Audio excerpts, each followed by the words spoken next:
But sir इसमें matrimonial में मेरे को एक और 2-3 चीज़ें और समझाइए आप। एक तो ये जो केसेस लग रहे हैं मतलब ये रियल केसेस भी तो होते ही हैं। मतलब dowry has been an issue in the country. I don't know how it is today but it has been an issue. Domestic violence has been an issue. आज भी होता ही है, बहुत होता है। मैं आपको बताता हूँ, डाउरी प्रोहिबिशन एक्ट 1961 में बना था, ओके। ठीक है? ना 1983 में 498 ए लाया गया कि डाउरी को एड्रेस किया जाए, ठीक है? डोमेस्टिक वायलेंस एक्ट आया, ठीक है? अ पिंक बूथ्स बने हुए हैं, महिला थाने बने हुए हैं हाँ। और क्राइम अगेंस्ट वुमेन सेल बने हुए हैं, हाँ। महिला कोर्ट्स बने हुए हैं, ठीक हुँ। है? ये सारे प्रावधान बने हुए हैं हुँ। कि इस इश्यू को एड्रेस किया जाए, जहाँ पे एक महिला विक्टिम है तो, ठीक है?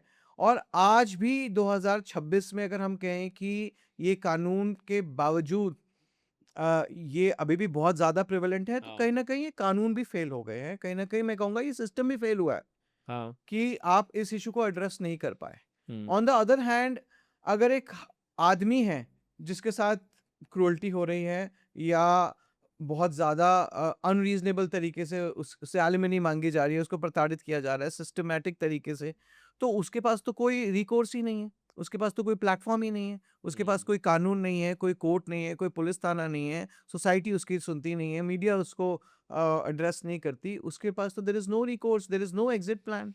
और तभी हम देखते हैं कि बहुत सारे लोग they give up on their lives. हम हाँ। बहुत सारे लोग देखते हैं कि अतुल सुभाष केस हुआ था लास्ट ईयर। जैसे एक अतुल सुभाष का हाँ। केस हमने देखा।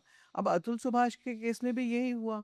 क्यों लोगों ने अतुल सुभाष के केस से इतना रिलेट किया? हुँ। क्योंकि अतुल सुभाष जो कि एक छोटे से शहर से आता था, लड़का पढ़ाई-लिखाई उसने करी जॉब और कर रहा था। एआई इंजीनियर था वो।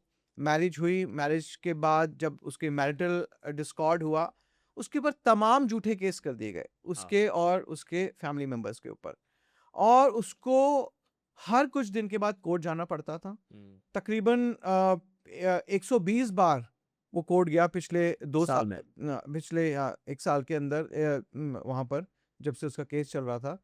और पूरा सिस्टमैटिक तरीके से 3 करोड़ की उससे डिमांड की जा रही थी केस को सेटल करने की। ओके। बच्चे से उसको मिलने नहीं दिया जा रहा था। किस तरीके से उसने अपने जो 24 पन्नों का उसने सुसाइड नोट लिखा, उसने पूरा बताया कि कैसे सिस्टमैटिक तरीके से उसको एक एटीएम की तरह यूज़ किया जा रहा है, जहाँ पर उसी से मेंटेनेंस लेके उसी के अगेंस्ट यूज़ की जा रही है। हुँ। किस तरीके से 3 करोड़ की उसे अगवाई करने के लिए उसके ऊपर केसेस किए जा रहे हैं और पूरा जो सिस्टम है, पूरा कोर्ट है, इवन जजेस का उसने रीटा कौशिक का उसने नाम लिया कि किस तरीके से उनको डराया धमकाया जाया, कोर्ट में, ओपन कोर्ट में बोला जाता था कि ये पैसे दे दें।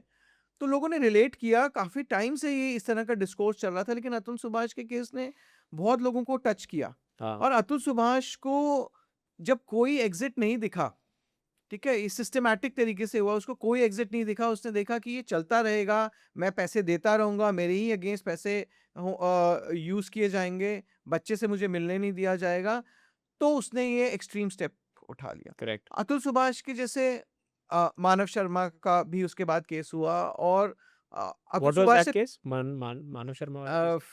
मानव Sharma is a person from Agra, okay. जिसने सुसाइड कर लिया। इसी तरह का सिमिलर अच्छा। सुसाइड वीडियो उसने बना के भेजा। ये फिनोमेना बहुत पहले से चल रहा है। हुँ। 2010 में सैयद अली मखदूम, ओके। एक लड़का जो जिसने शादी करी और उसको शादी के बाद पता लगा कि ये मेरी वाइफ़ की 3rd मैरिज है। अच्छा। ठीक है? और जब उसने ये चीज़ें कन्फ्रंट करना शुरू किया तो उसके ऊपर तमाम फ़ॉल्स केस केसेस आए। कर दिए गए।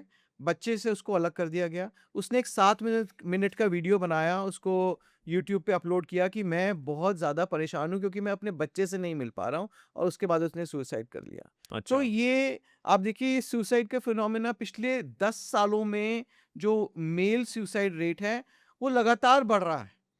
हुँ। और जो मेल सुसाइड की एनसीआरबी के हिसाब से अगर हम देखें, तो मेल सुसाइड का जो सबसे बड़ा रीज़न है, family problem, domestic issues, marriage related problems. अगर इन सबको इकट्ठा करें, तो तकरीबन 40 से 50% जो सुसाइड्स हो रहे हैं, वो इन वजहों से हो रहे हैं। मर्दों में? मर्दों में and nobody wants to talk about it. How में कि मतलब कितने फीमेल वर्सेस मेल रेशियो क्या होगा सुसाइड का? फीमेल वर्सेस मेल रेशियो ये होगा कि अगर तकरीबन 1,20,000 आदमी सुसाइड कर रहे हैं, तो तकरीबन 32,000 38,000 महिलाएं सुसाइड कर रही हैं। तो तो ऑलमोस्ट 80-20 1:2.8 है। 80% आदमी कर रहा है हाँ जी, सुसाइड। 1:2.8। तो ये मर्द क्यों ज्यादा, मतलब ये डेटा ऐसा क्यों है?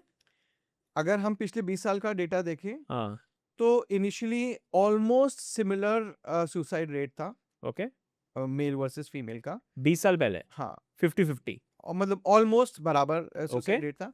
लेकिन अगर हम पिछले 15 साल से देखें, तो जो मेल सुसाइड रेट है बढ़ता गया है, और जो अच्छा, फीमेल सुसाइड रेट है वो कम होता गया है। इसके रीजंस ये भी हैं, हाँ, जैसे कि हम बता रहे हैं कि सोसाइटी में हम लोग बहुत इंसेंसिटिव हैं towards the issues of man. Hmm, we can't see we can't actually, हम लोगों को ये फैथम ही नहीं कर सकते कि एक आदमी जो है वो एक विक्टिम भी हो सकता है। ठीक है, हमें हमेशा से सोसाइटी में एक झूठ बेचा गया है कि जब भी एक डिस्प्यूट एक आदमी और औरत के बीच में होता है, हम्म, तो आदमी जो होता है वो परपेट्रेटर होता है, और जो औरत होती है वो एक विक्टिम होती है। औरत को हमेशा से यही बताया गया कि you have been oppressed, you have been victimised for ages. But वो सही भी बात है।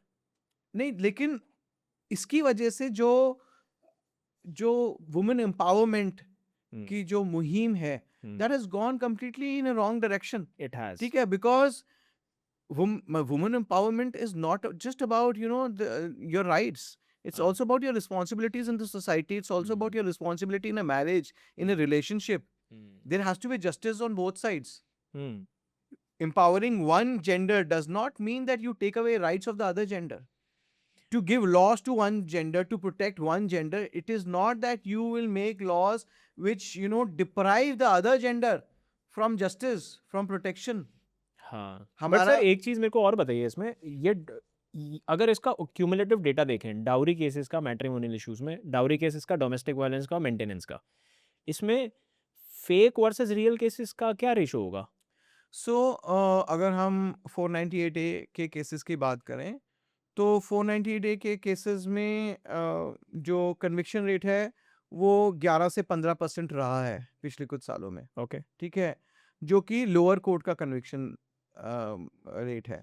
इसका मतलब ये है कि बहुत सारे केसेस जो अपील में चले जाते हैं, जो हाई कोर्ट के लेवल पे, सुप्रीम कोर्ट पे जाकर उनका अक्विटल हो जाता है, वो भी इसमें गिनती में नहीं है। तो ठीक है, आप देखिए 90% के आसपास जो केसेस हैं, वो केसेस हैं जहाँ पर कोई कन्विक्शन नहीं हुआ।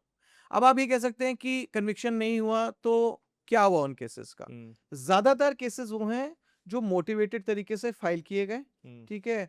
उसमें मनगढ़ंत कहानियाँ बना के डाउरी हैरेसमेंट की, हस्बैंड के अगेंस्ट, हस्बैंड के पेरेंट्स के अगेंस्ट, उसके फैमिली मेंबर्स के अगेंस्ट, और ऊल-जलूल उसके अंदर एलिगेशंस लगाए, केस फाइल किया, दबाव बनाया गया, अरेस्टिंग का डर दिखाया गया, कुछ समय हो सकता है केस मैटर चला भी हो। अल्टीमेटली वो matter out of court settlement में पैसा दे दिया गया, और मैटर्स कोर्ट में गए, हाई कोर्ट में गए, या तो सॉल्व क्वॉश है। कर दिए गए, या फिर जो विटनेस थे वो हॉस्टाइल हो गए, और इस तरीके से मैटर्स खत्म कर दिए गए।